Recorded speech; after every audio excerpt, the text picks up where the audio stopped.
आज आपने देखा कि सुप्रीम कोर्ट का जजमेंट आया है आम आदमी पार्टी पे, और कब से हम लोग दिल्ली की सारी जो बीजेपी की थी, हमारी संगठन ये बोल रही थी किस लेवल का करप्शन है। आज वो करप्शन एक लेवल से प्रूव हो रहा है, और दिल्ली के आगे क्या है उसका डिटेल में हमें बताएंगे सुधांशु त्रिवेदी जी, हमारे senior spokes person, senior leader, हमारे मेंबर ऑफ पार्लियामेंट। सुधांशु जी। मित्रों,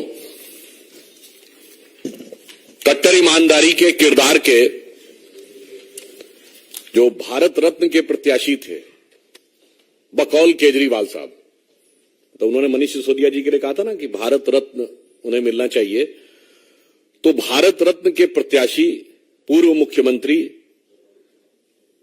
पूर्व उप मुख्यमंत्री श्री मनीष सिसोदिया जी, जो वर्तमान मुख्यमंत्री केजरीवाल जी की तरफ से भारत रत्न के प्रत्याशी थे, अब उनकी पार्टी के लाल और जवाहरात जितने भी हैं वो अभी फिलहाल हवालात में हैं। और पिछली सर्दी से इस सर्दी का मौसम आ गया, इस दरमियान 6 बार उनकी बेल एप्लीकेशन रिजेक्ट हुई है। 6 बार जमानत की अर्जी रिजेक्ट हुई। और इस बार जो सर्वोच्च न्यायालय ने अपना ऑब्जर्वेशन दिया है, जो प्रेक्षण दिया है, वो एक मामले में और भी गंभीर है। कारण केजरीवाल जी पूरी नाटकीयता के साथ यह बात बार बार बोलते थे कि पैसा कहां है, पैसा कितना है। यदि आप आज के सुप्रीम कोर्ट के ऑब्जर्वेशन को देखेंगे तो उसमें सिर्फ जमानत याचिका खारिज नहीं की गई है, बल्कि 338 करोड़ रुपए प्रथम दृष्टया स्थापित होते हुए दिख रहे हैं। यानी जो वो पैसे की बात करते थे और जो मनी ट्रेल की बात करते थे, वो आज लीगली स्टैब्लिश होती हुई दिख रही है। यानी इस समय अब ये सिर्फ एक एलिगेशन नहीं है। इस ऑब्जर्वेशन के बाद अब ये सिर्फ एलिगेशन नहीं है, अब ये सिर्फ सब्सटेंटिव एलिगेशन भी नहीं है, बल्कि अब इसके अंदर क्वांटिटेटिव सबमिशन भी हो गया है। Means up till now it's not just an allegation, it is neither just a substantive allegation, but now it has come with a quantitative submission of the amount of 338 crores which is money trail is being probed। और अगर हम ये कहें तो ये अब सिर्फ आरोप नहीं है, सिर्फ तथ्यात्मक आरोप नहीं है, इसमें संख्यात्मक स्थिति भी सामने आ गई है। अभी तक वो कहते थे पैसा है कहां। वो जितनी भी बातें करते थे केजरीवाल साहब, तो पैसा मीडिया की रिपोर्ट में नहीं बताया जाता। पैसा जांच एजेंसी बताती है न्यायालय के सामने, और न्यायालय के समक्ष उपस्थित साक्ष्यों के माध्यम से यह पैसा उजागर हो रहा है। अब मुझे लगता है केजरीवाल जी की सरकार को बताना पड़ेगा न्यायालय को कि पैसा कहां है, ये शराब घोटाले का पैसा कहां है। लगता डूब गया है पैसा। वैसे शराब में बहुतों का पैसा डूबता है, उन्होंने दिल्ली की आम जनता की कमाई का पैसा भी डुबोया है। और मुझे लगता है कि वो ऐसे डूबे होंगे कितनी आसानी से इसमें उबरने का चांस नहीं है। जो कहा गया ना कि शराब के लिए कि हजारों घर हैं डूबे बोतलों के बंद पानी में, जो इसमें डूबे वो न उबरे जिंदगानी में। तो I am having serious doubts कि whether they will be able to overcome out of this case of corruption. अब एक और बात है, आपको ध्यान हो कुछ दिन पहले जब अमित अरोड़ा, जो इसमें वन ऑफ द आरोपी हैं, जिन्होंने बात कही थी कि सारी बात मुख्यमंत्री के उपस्थिति में हुई थी, इससे अब यह भी साफ हो जाता है कि इस कट्टर ईमानदारी के किरदार में कितनी चोरी है और कितनी सीनाजोरी है। महत्वपूर्ण बात यह भी है कि उत्तरोत्तर भ्रष्टाचार के आरोप तथ्यात्मक दृष्टि से स्थापित होते चले जा रहे हैं।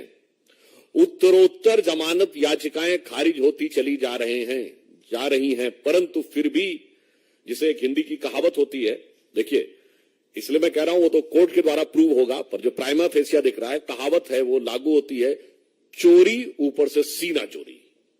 ये इस समय आम आदमी पार्टी के कैरेक्टर में बहुत साफ दिखाई पड़ने लगा है। इसलिए, और मैं तो बल्कि ये कहूंगा कि चोरी और सीनाजोरी के साथ साथ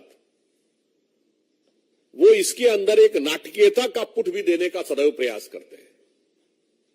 कभी शहीद भगत सिंह जी के परिवार वालों का आपत्ति आई थी, उनकी फोटो लेके चलने लगते हैं। कभी शराब घोटाले में लिप्त पार्टी, एक पौवे के बदले दूसरा पौवा फ्री देने वाली पार्टी, महात्मा गांधी की समाधि पर जाकर कसम खाती है कि हम ईमानदार हैं।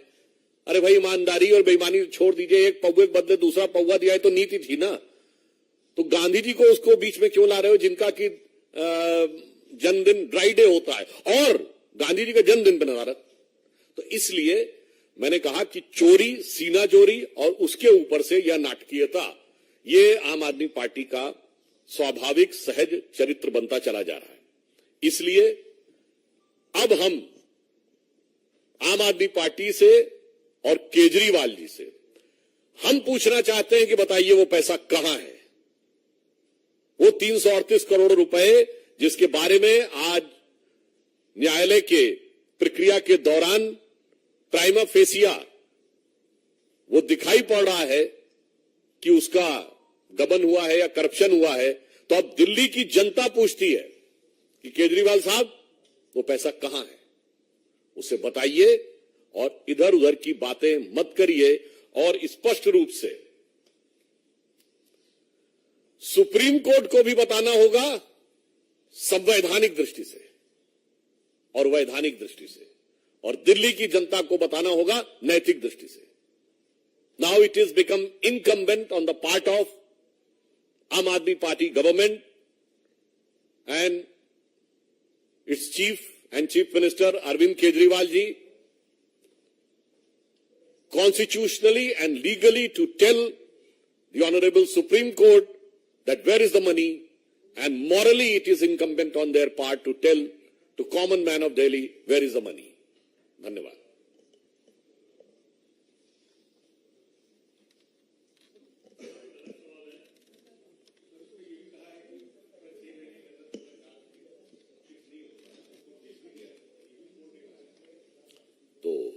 अभी तो जांच चल रही है, जांच जैसे जैसे आगे बढ़ेगी तथ्य सामने आते जाएंगे।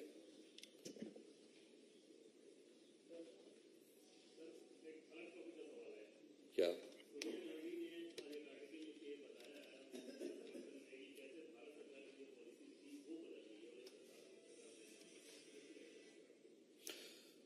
देखिए, हम सिर्फ इतना कहना चाहते हैं कि आतंकवाद और अंतर्राष्ट्रीय नीति पर राजनीति नहीं, राष्ट्र नीति होनी चाहिए। आतंकवाद के विषय के ऊपर किंतु परंतु का स्कोप नहीं होना चाहिए। There should not be any scope of if and but, there should be clear, categorical and unequivocal, यानी वो स्पष्ट होना चाहिए, दो टूक होना चाहिए।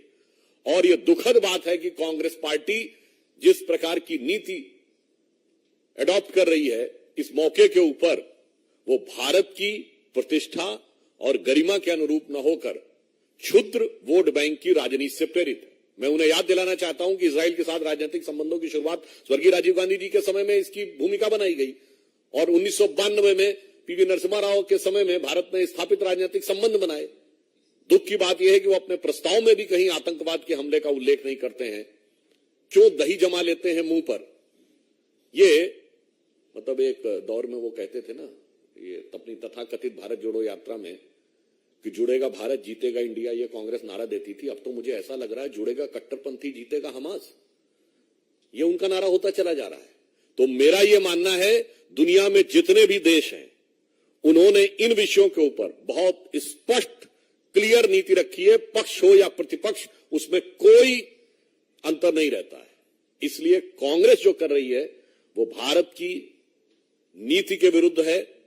और हम ये भी कहना चाहेंगे, मैं याद दिलाना चाहता हूं, 1995 में जिनेवा में अटल जी गए थे समर्थन करने के लिए, नेता प्रतिपक्ष होते हुए, और नरसिम्हा राव सरकार का पूरा समर्थन किया था। विदेश में जाके, घर में आके कश्मीर के मुद्दे के ऊपर हमारा भयंकर मतभेद था।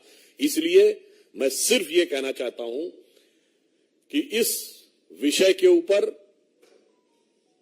कांग्रेस को अंतर्राष्ट्रीय दृष्टि से देखना चाहिए। अगर मानवीय संवेदना है तो पूरी मानवीय संवेदना से देखना चाहिए। भारत सरकार का रुख एकदम स्पष्ट है कि हम फिलिस्तीन का एक स्वतंत्र राज्य के रूप में उसके अस्तित्व को स्थापित करने में इजराइल के द्वारा शांतिपूर्ण वार्ता के द्वारा सौहार्दपूर्ण सह अस्तित्व के साथ समर्थन करते हैं। अब जब न वार्ता हो, न शांतिपूर्ण हो, न सौहार्द हो, न सह अस्तित्व हो, तो इसमें कौन सी चीज उन्हें नजर आ रही है जो भारत सरकार की नीति के विरुद्ध है, यह उन्हें स्पष्ट करना चाहिए।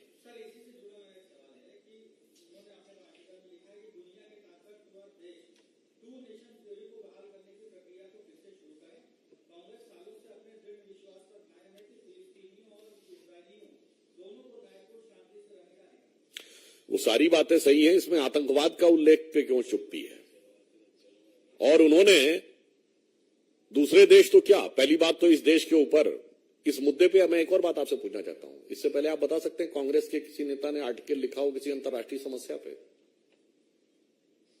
मुझे शोध करके बताइएगा कि इंटरनेशनल कॉन्फ्लिक्ट के ऊपर कांग्रेस के सीनियर मोस्ट लीडर ने पिछले हाल के वर्षों में कब आर्टिकल लिखा है। और ये तो भारत में कर चुके हैं। इसी के समकक्ष 26/11 हुआ था। और अब बैरक ओबामा ने अपनी किताब द प्रॉमिस लैंड में 2010 में अपनी यात्रा के दौरान डॉक्टर मनमोहन सिंह से वार्ता के आधार पर यह लिखा था कि भारत की सेना एक कड़ी कार्रवाई करने के लिए तैयार थी, मगर उस समय की कांग्रेस सरकार ने इसलिए कार्रवाई नहीं की पाकिस्तान के विरुद्ध, क्योंकि उन्हें लग रहा था कि इससे उपजे वातावरण से भारतीय जनता पार्टी को राजनीतिक लाभ न हो जाए। इसलिए देश की सुरक्षा और आतंकवाद से लड़ाई को राजनीति के नफे नुकसान के सियासी तराजू पर तौलकर मत देखिए, देश के दीर्घकालिक हित को ध्यान में रख के देखिए।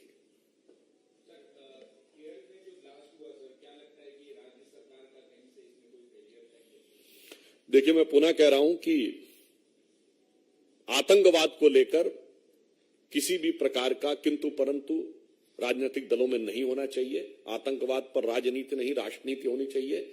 जांच की प्रक्रिया शुरू हुई है और उसके द्वारा यह बात सामने आएगी। परंतु मैं यह भी कहना चाहता हूं, आतंकवाद को किसी भी प्रकार का व्यवहारिक नहीं नैतिक समर्थन देना भी, प्रत्यक्ष नहीं परोक्ष रूप से देना भी, किंतु परंतु कहकर देना भी मेरे विचार से मानवता के लिए भी घातक है, राष्ट्र की सुरक्षा के लिए भी घातक और संवेदनशील है।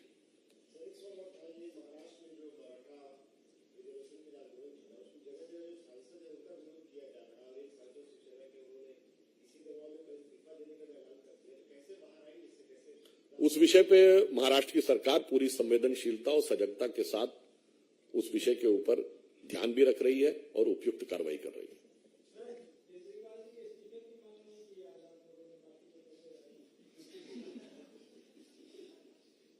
ऐसा है कि अभी तो शुरुआत हुई है, अभी पता नहीं क्या क्या निकलेगा।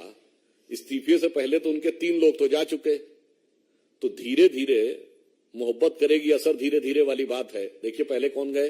मंत्री। फिर एक स्टेप ऊपर गए, कौन गया? डिप्टी सीएम, मतलब सत्येंद्र जैन जी मंत्री थे।